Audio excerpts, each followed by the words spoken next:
Hello everyone, this is Defense Politics Asia, and this is the summary for the day of 914 for the 25th of August. The Frontline Changes report has been published, and I did mention that during the Frontline Changes report, the Deep State UA's, the pro-Ukrainian mappings update has not been out. And since then, of course, by now, the information is out. It didn't change the fact that is still all red. So there is additional frontline changes to cover. So over at Novotorets, Zuravka, Novohorodivka, Mihailivka, Yasnobrodivka, and Konstantinivka. So let's move into the frontline changes report first. That are not covered in the main frontline changes report video. So over at Novotorets, in this region here, in the Pokrovsk front, in the northern part, just off Horodivka, Russian forces have captured more grounds than expected. Previously, the Ukrainians have declaimed, they give up claims in the western part of Svidonivka, and they have confirmed that the Russians have captured more grounds around here. Should I zoom in a bit more? Oh, this is a bit hard to... Yeah, so they have considered entire region, but they also include that the Russians have captured the forests in this region on the eastern part of Novotorets. South of it, they also claim that the Russians have taken a lot of grounds all along this river system or water body or valley or whatever gully, whatever you can call this. So the Russian forces have captured all these grounds as they continue to close up to Novotorets, where there is this area probably able to cross over north to the northern part of this region here, and this will allow the Russian forces to attack to the north of Novohorodivka in a three-pronged attack. So the next frontline change is over to Ravka, south of this position. So it's just a little bit. They just claim that the Russians have a little bit more grounds off the settlement of Ravka. Nothing very significant. But based on the Russian mapping, the Russians claim that they are just off Krasnaya and Krutivka, which is already covered in the frontline changes report. The next frontline change is over at Novohorodivka. Based on this mapping, I should write Russian capture. So over at this region, the Russian force, the Ukrainian mapping has a very surprising mapping around here. Yeah, so I just want to make sure. Okay, so they mapped that the Russians have captured basically the most of the northern part of Novohorodivka, including a school or stadium of it around there, and they have also went into the center, capturing the hospital. So the Russian forces have taken all these grounds very, very quickly. So which means that Novohorodivka is very lightly defended. For a pretty major town or small city, the advance is very, very quick, which means that the Ukrainians aren't really defending at the level of intensity that we would have expected for a front that is actually this important. So that's all from Novohorodivka. The next frontline change is over Mihailivka, south of this position. Is an overlap largely with the Russian mapping, just that it slightly differs, and they did not claim any of this buildings at this mining facility. So similar, a very, very similar mapping to the Russian mapping. So, and the next frontline change is over Yasnobrodivka. So the Yasnobrodivka is actually in the area southeast of Skushny. So in this area here, the Russians have already claimed that they have taken all the grounds up to the isthmus or this land bridge region, and the Ukrainians have just conceded that the Russians have taken the grounds up to this point, very near to this land bridge, and which means the Russians have taken all these grounds. Objectively speaking, this change probably have already happened long time ago, because this is undefendable, very, very hard to defend. Maybe this area, yes, I think is more plausible, but the more believable line is here. So this is the frontline change, and with this concession that the Russians have captured these grounds, we can confirm Yasnobrodivka has been captured by the Russian forces. The actual capture reported by the Russian Defense Ministry was on the 9th of July. So it has been a long time. So it's been like almost 2 months. So yeah, we finally have some corroboration about the frontline change around this region. And the last frontline change is over at Konstantinivka. So in the frontline changes report, we did mention that the Russians geolocated in these two regions, confirming that they have captured the entire southern outskirt of Konstantinivka. The Ukrainian mapping have added a bit more, claiming that the southern part of this Konstantinivka has been captured by the Russian forces, which means that the advance is actually even bigger than previously imagined. So, so this entire street, the Shevchenka street, has been half taken now by the Russian forces, and yeah, this is a pretty decent advance for the Russians. Then, of course, the entire region here is all gray zone, according to the Ukrainian mapping. So we shall continue to monitor the situation around here. So these are the frontline changes report. We move into the strategic and tactical reporting. First thing first was the Ukrainians actually launched a mass drone strike on the Russian side. So a total of 22 drones was allegedly intercepted over 8 different regions in Russia, with the main target is over at the Saratov region. Not very important. I'm not going to go through all the details because it's really not that important. And the Russians have retaliated. So while I don't think it's related to the drone strike, but while the Ukrainian drone strike were happening, the Russians were actually preparing their own strikes. And this mass strike was reported by a lot of people on the social media. Generally, I don't really care that much about this kind of strikes. So it's a combination of missile strikes and Garand drones. And they hit more than 10 different regions, basically almost the entirety of Ukraine. The targets are generally power generation. So industrial facilities in Potova, substation in Rivne and Odessa, energy facility in Lutsk. So, and there is power cuts, including some viral video of a news reporter. Her lights just turned out. The entire electricity just went out while she was on live TV. So this is generally the Russian airstrike. Not sure what is the retaliation for. I wonder, is it something to do with the Kursk offensive? It's like a retaliation for the Kursk offensive, so they take out all the power. Anyway, the Ukrainians have reacted by turning off all the power. So at this moment, the Russian side cannot really confirm the extent of the damage to the electrical or energy facilities in Ukraine, because the Ukrainians turn off everything for in terms of preliminary security purposes, maybe to make sure that nothing overloads and whatnot. So we go on into the Kursk update. So there is further strikes, Russian shelling in the this Bakhchiv region, or the Kharkiv region, or Kharkiv region, where I hypothesize that there is a high chance that the Ukrainians may launch an attack, because the level of shelling by the Russian side is reminiscent of the Sumy strikes before the Kursk offensive.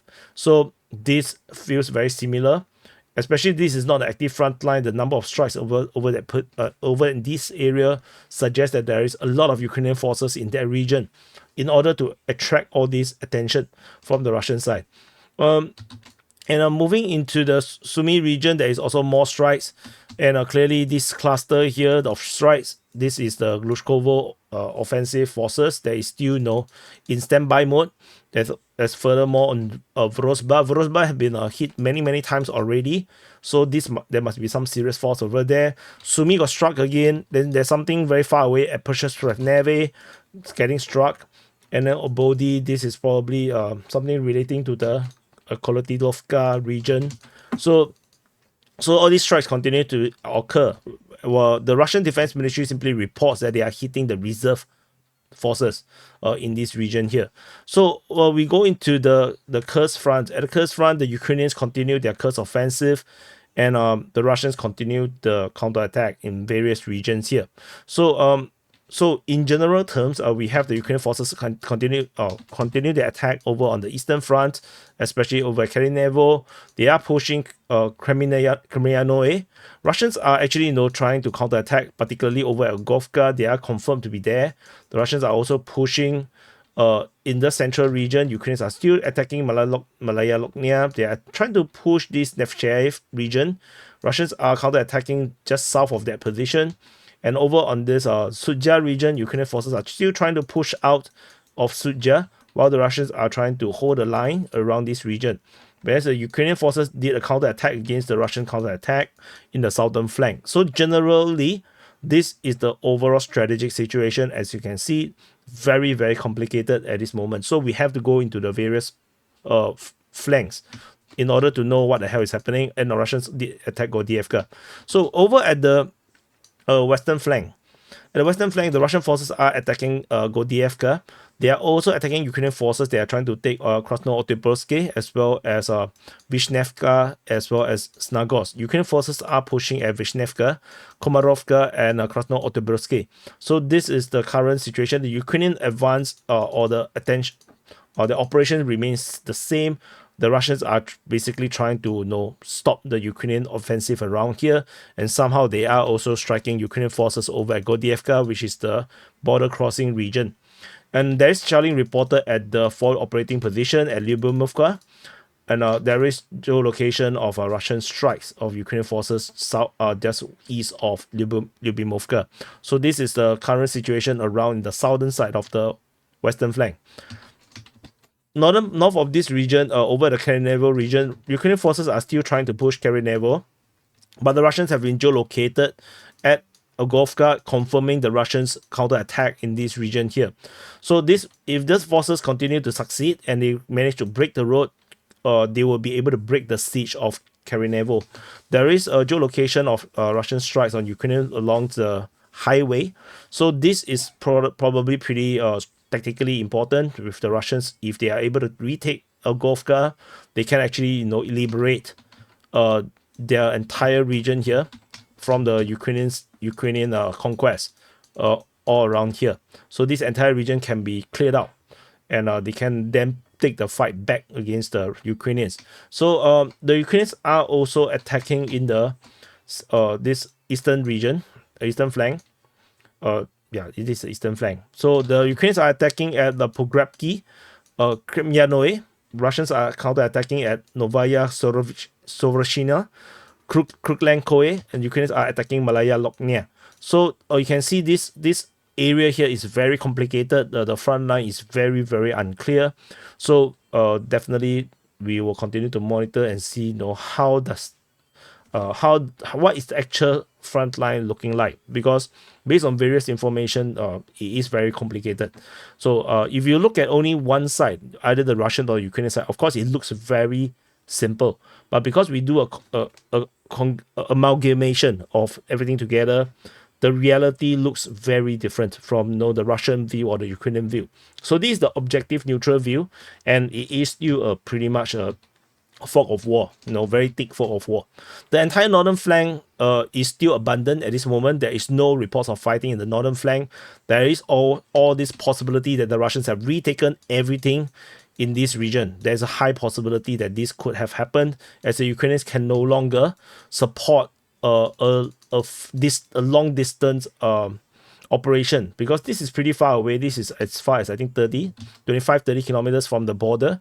So let's see, from Kauchuk is around 26 kilometers, and of course this 26 kilometers is based on a straight line. Definitely you don't travel in a straight line. You don't fly. You have to travel down the roads. So the distance could be around 50 to 80 kilometers, depending on how many turns they need to go. So which is quite a distance, and it is quite a big problem for the Ukrainians, because they can be targeted by the Russian side. Over on this eastern flank, just now, this actually whatever. Okay, so we have to zoom out a bit. So over at the Sudja sector and then the northeast region, Ukrainian forces are attacking at Nochaev. Russian forces are attacking Ivashkovsky somehow. So this is the Malala Lognia, this is the other fight sector. Ukrainians are attacking at Matanovka. Russians are attacking Mikhailovka. Ukrainians are attacking Ruskaya Konopelka. So Russians shout Robanshina. Rubanskina. So this is the current situation in this sector. As you can see, it's very, very complicated. The lines looks really weird. So if the lines could actually looks like this, where the Ukrainians are trying to punch through various regions while the Russians are punching through the other regions. So they are going past each other in a way. So we're gonna have to continue to wait because the lines are not straight. Both sides are still trying, particularly on the Ukrainian side. They're really trying very hard to find a breakthrough somewhere. So they are trying Nechayev. Nechayev have not seen fightings at all before. So this previously the fighting was at Ruskoye Pereshnoye. The Ukrainian forces tried to flank north. However, it didn't work out. Then the Russian forces have arrived at Nechayev, and it was confirmed by journalists. So now the Ukrainians start to attack this position. Maybe they're trying to break through from here. So let's see. So far, based on information, the Ukrainians still have not captured Ruskoye Pereshnoye or Chikatskoye Pereshnoye. These two remains to be under partial Russian control. So in the south of Suja sector, there is Ukrainians attacking Chikatskaya Konopelka. This is like a attack on both sides. So this remains to be the same. There is no breakthrough being reported. In the southern flank, the Ukrainians are on the counter attack. They are fighting. Fighting was reported at Borki as well as Spanoe. So the Russians are holding the line tentatively, and at Borki there is FPV drone strike on Ukrainian position. So this confirms Ukrainian presence in Borki. So which means that the Russians did not recapture Borki at all. So the rumor, this rumor definitely is now getting shot down. The first reported by Rybar, the pro-Russian source, but they did mention it's a rumor, so they cannot confirm that information. So otherwise, that's it from the from this Kursk sector. So there is a book M1, the surface-to-air missile system getting destroyed by the Iskander. So yeah, so that's off Sumi. So according to certain rumors, because the drone and the missile strikes is hardly intercepted, so the Russian did this mass strike on Ukraine, right? So a lot of people on Twitter was saying that it's hardly being intercepted, mainly only in the Kiev region, and there's another place in the west. I think it's Ivano what is that place called? Ivano-Frankivsk. Only these two regions seems to have some kind of a surface-to-air missiles reaction. So the rumor is that that's the reason. The reason is such is because the Ukrainians have moved all their surface-to-air missile system into the Kursk region to support this offensive, and of course that is anecdotal. There is also no rumors, so they'll take it with a pinch of salt. But I do think that there is a good logical, and I think it's commonsensical, or not really commonsensical, but it does seems like that's the case, because the number of surface-to-air missile system getting destroyed in the Kursk offensive is quite a lot. Like, it's not normal. It's not normal amount of a surface-to-air missile system getting destroyed. So it does seem to have some basis for that theory. Over at the Kharkiv front, Russian forces are attacking at Lipsy, Stadisia, as well as Voschansk. So these are the three, and there is geolocation of a Russian airstrike in Kozacha Lopan, the previous stronghold of the Russian forces during the first year of war. And over at Stadisia, there is geolocation of Russian forces within Stadisia, confirming Russian presence in at least this western part of the village or the town. So this continues. A very complicated region because of the amount of forest in this region. So this is a horrible place to fight in, but perfect place to hide. So we move on into the Kupiansk front. At the Kupiansk front, Russian forces are attacking at Sinkivka, Petropavlivka, and for the first time, we see the return of Petrostravneve in the reports. The last report was on the 2nd of July.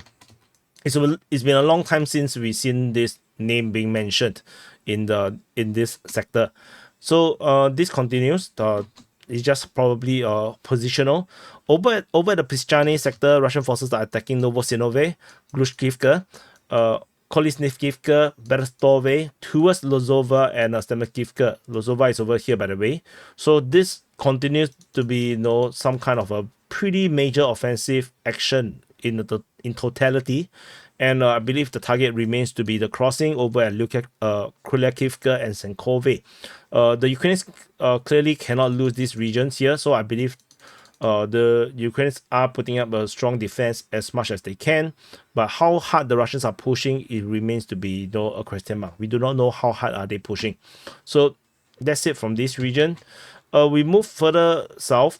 Over at the Svetove front, the Russian forces are attacking towards Krakivka, Druzelyubivka, as well as Proletarske. Proletarske is the first time I've seen this being reported. It's over here, Proletarske. So very interesting that this settlement was named for the first time in the reportings. So yeah, there's this angle down, no? This one big arrow down. So which is interesting. Why are they hitting this location? I have no idea. So anyway, so we move further south to the Crimea front. At the Crimea front, the Russian forces are attacking at Nevsky and Torske. So that's about it. Very quiet, generally speaking, from this sector. The Russians are never going to push in this region. So over at the Sivers offensive, at the Sivers front, Russian forces are attacking at Bilohorivka, Verkhamokanyamske, Spurne, Ivano-Darevka, Vimka, Perezne, and there is shelling or fighting in the region of Serebryanka.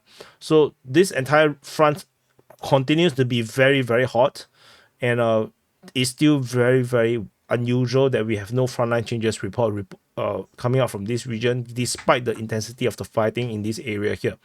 So we move to the Bakhmut front. At the northern flank of the Bakhmut front, we have fighting reported at Zaliniansky, Kryhorivka, and Chasivya.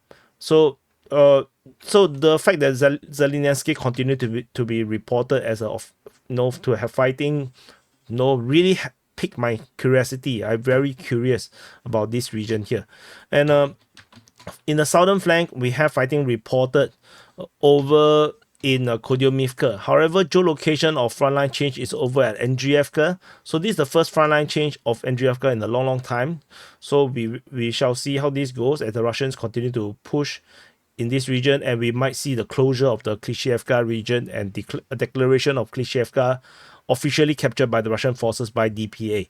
There is a geolocation of Russians on the western part of western shore of the canal south of Ozeryanivka. So this is also a very concerning development. You see one development, two development, there might be a major offensive happening around at this region here. So we will definitely have to continue to monitor the situation around here, and we shall see how this goes. So and I want to also never mind, it's okay. Yep. I want to write this word. Yeah, it's an inside joke. Only the DPA open mic people will understand. So over at the New York front. At the New York front, the Russian forces are attacking in Pivnishny region, in Torex, Zalizny region, Nelipivka, Sukabalka, Alexandropil. So this, and similarly, you can see that this is also a major offensive in this area here. Over the Torex region, we have developments around Torex.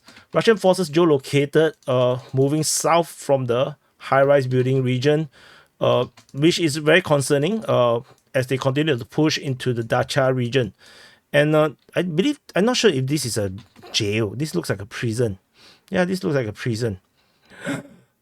Could it be? Okay, never mind. And then so the Russian forces moving south in this region, and I did hypothesize before that the Russians may push through the cemetery and up the Dacha in this direction. This is where I predicted another factor of attack, and if this happens, then we have a pincer, and then the Ukrainian forces that is defending within this forest region will be entirely encircled. So this is very concerning for the Ukrainian side. I'm not sure how this will develop, so let's see. And I'm also very curious if there's any prisoners over here. Moving out from this area, there is still no news regarding New York. There is all these rumors coming out talking about encirclement in New York, and no 2,000 or 2 battalions getting encircled. I didn't see anything from my trusted sources, so I have my doubts. And clearly, the front line don't look like this right now. This is just a lack of update. So we will just continue to wait and see. Geolocation of Russian forces getting hit by Ukrainian UAV within New York, confirming the Russian presence on this part of New York. Otherwise, fighting is now in Nelipivka. There's no reason for fighting to be in New York. There's also no reason for Ukrainians to be encircled here. There is no reason the Ukrainians should be here. They should already leave this region or at least defending at Nelipivka. So let's see. So over Sukhobulka and Alexandropol, nothing much to really talk about.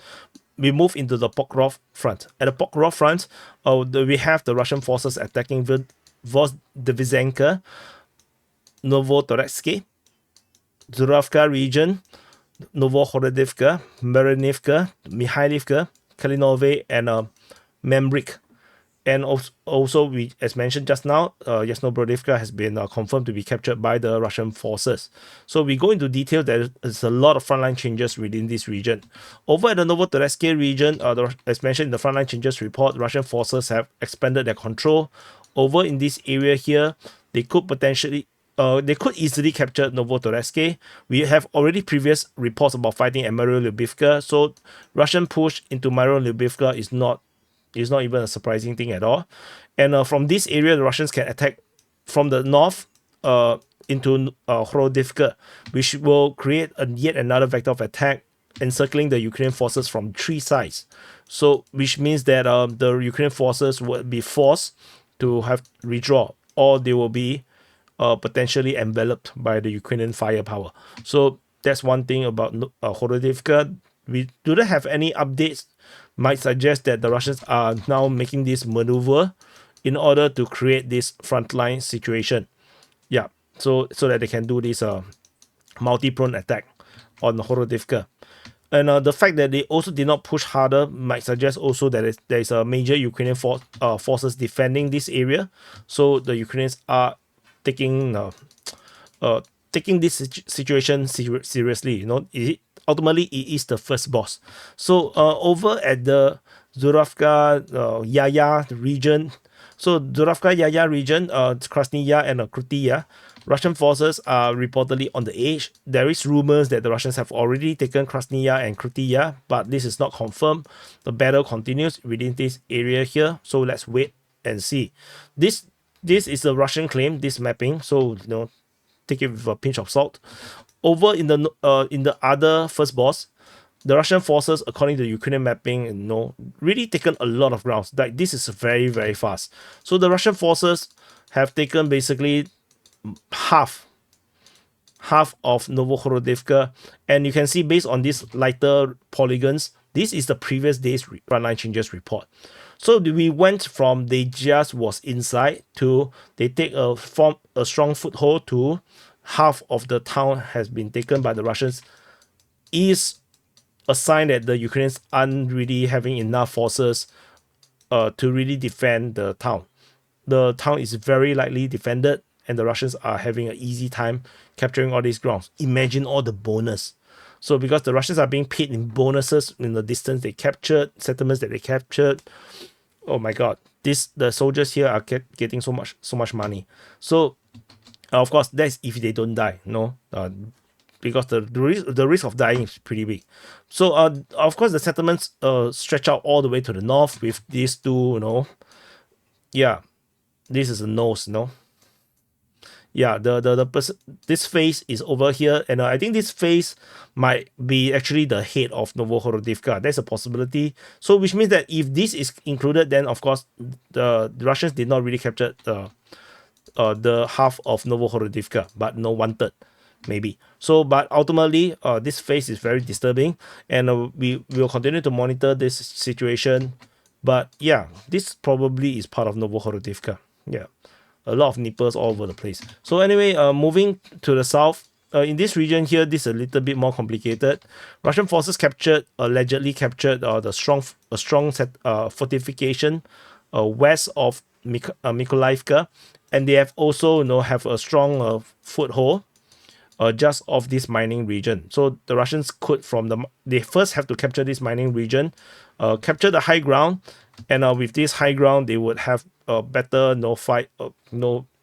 tactical appreciation around this region here. Ukrainians could potentially have a strong defensive position on this other high ground at Selidove. So let's see how this develop around here. So far, nothing very particular, in my opinion. Russian forces are allegedly attacking Memrik already. They are on the way attacking Memrik and attacking Mikhailivka, and they are now heading towards Selidove as well. So very, very complicated situation. Fighting at Kalinove, and they are also reportedly heading into Halisinivka.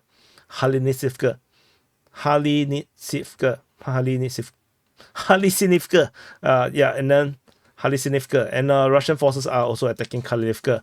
So Kalinove region, the Russians are actually having the extended front line, expansion in this region here as expected, because this is undefendable. As I mentioned, the defendable line is probably around here. This is probably the defendable line. So Kalinove will fall to the Russians pretty quickly, and the fighting will go into what I think is a proper defense line. So let's continue to monitor. Yasnoborodivka, I already mentioned. So moving into the Donetsk front, as the Russians are attacking the region of Povomaysky and Nevelsky. So maybe with the Ukrainians getting distracted with the fighting around this area in Kalivka, the Russians are now taking advantage of the weakened defense in this region, maybe. But let's see. If I'm a soldier, position, deployed around here, I will be very, very nervous. So further south, there is fighting reported at Georgievka region. Not sure it's in the north or the south. And then we have this Konstantinivka region. At the Konstantinivka region, Russian forces continued the battle of Konstantinivka. They have captured more grounds and secured the entire southern part of Konstantinivka. And the Russians are also starting to head towards Katerinivka. So very, very concerning situation. Like it feels like the front line has already collapsed. The Russians are slowly pushing forward. So moving into the Vodian region. At the Vodian-Voleda region, Russian forces has allegedly captured the stronghold that is guarding the cross junction at the highway to Vodian. So there is the frontline change around here. The battle continues, probably towards Vodian. I don't think the Russians will push into Vodian yet. I think they will want to secure the entire highway. I think in this way. I think then they will start to push towards Vodian or Vodiane. I think this would be the Russian objective for now. And there is still fighting reported at Voleda. Very, very interesting. So let's wait and see how this develops. Over at the Preshestivka Zolotaneva region, there is fighting reported here, according to the Russian Defense Ministry. I'm not sure if this is an attack or if this is just shelling. Usually it's just shelling of this region here. So let's see. It's just probably fire attack. At the Velika Novoselka sector, there's fighting reported at Novodarivka. But that's about it. Let's wait and see. This is the first report in a long time, I guess.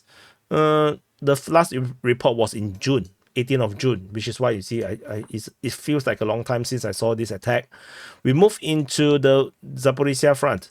At the Zaporizhia front, there is fighting only reported at Novodanilivka, according to the Russian Defense Ministry. Otherwise, there is a lot of rumors about Ukrainians doing the offensive, but yeah, nothing much really is happening, it seems. And we move into the Kherson front. At the Kherson front, there is only shelling report at Dnipropetrovsk, Kherson, Tokarivka, and there is geolocation of a Russian airstrike at Vasily or Kozatsky region.